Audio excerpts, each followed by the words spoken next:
Princess Gown Attire. Tawagin po natin our Little Miss Bulan, candidate number 1, candidate number 2, candidates number 3, 4, 5, candidate number 6, number 7, number 8, and Little Miss Bulan, candidate number 9.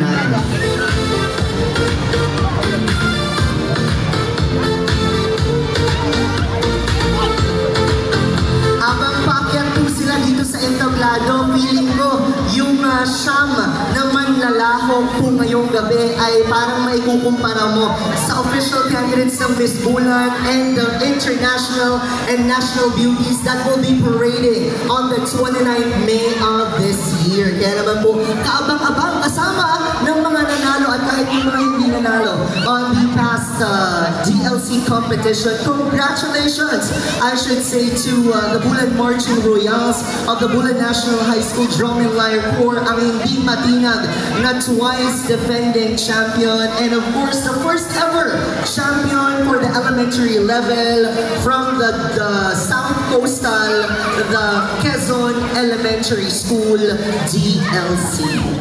Ayan.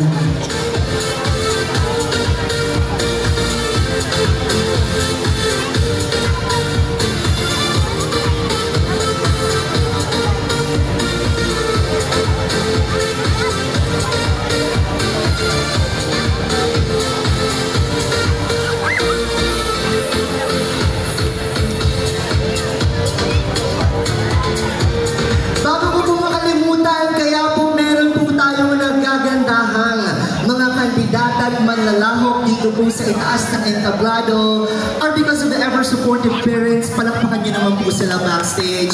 At syempre lahat po ng mga talented talent scouts, makeup artists, costume creators, at mga makeup artists and handlers backstage.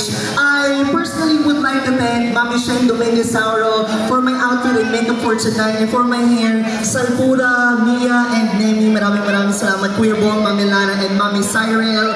Thank you very much. Once again, palakpakan po muli natin our 9 gorgeous candidates.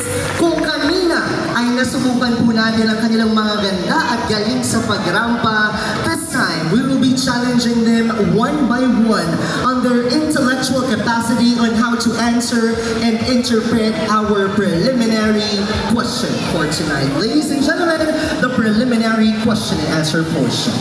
And the preliminary question and answer portion. Criteria for judging: content and relevance of the answer, 30%, delivery, 30%, beauty, 30%, and the audience impact, 10%, for a total of 100%. Kaya naman, subukin na po natin ang galing at talino ng ating mga nakukutang mga kandidata. Let's begin with candidate number 1.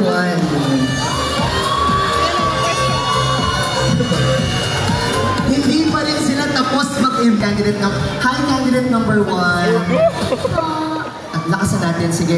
Sige nga. Hello, would you like to say hi? Gusto mo bang batiin ang iyong mga magulang, mga taga-suporta ngayong gabi?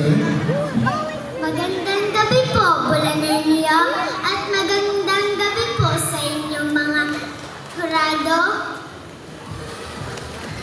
Andito ba yung inyong parents? Gusto mo bang batiin si mami, si mama, si papa? Magandang gabi po, Mommy and Daddy. Sorry, mommy and daddy. Ayan. Candidate number 1, are you ready for your preliminary question? Yes, I am ready. Sorry. Mahapot na kumbaga sila. Ayan, for the information of everybody, the preliminary question and answer portion manner is type of picking a piece of paper. Bubunot po kayo ng papel, ng kapirasong papel, at doon po nakalagay yung kulay na nais po nating bigyang kahulugan, bigyang interpretasyon, or kung ano ang inyong nararamdaman doon sa kulay na inyong mabubunot. The color will be flashed on our LED wall. Malinaw po ba yun? Malinaw naman, no? Okay? Let's have yung ating napakagandang baso for tonight. Para sa mga nauuhaw po dyan. Ayan, bunot na po tayo. And candidate number 1 picked the color Pink.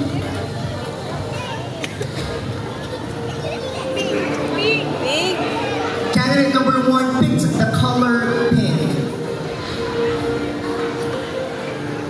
Ang napili ko pong kulay ay kulay pink. Sumisimbolo po ito ng kagandahan at kabaitan. Nagre-representa po ito ng batang babae katulad ko. Kailangan po natin maging mabait sa kapwa natin. Dahil po, gagayahin po tayo ng ating kapwa. And I thank you! Maraming salamat candidate number 1. Pwede na po siya magpahinga ng kaunti at saglit doon po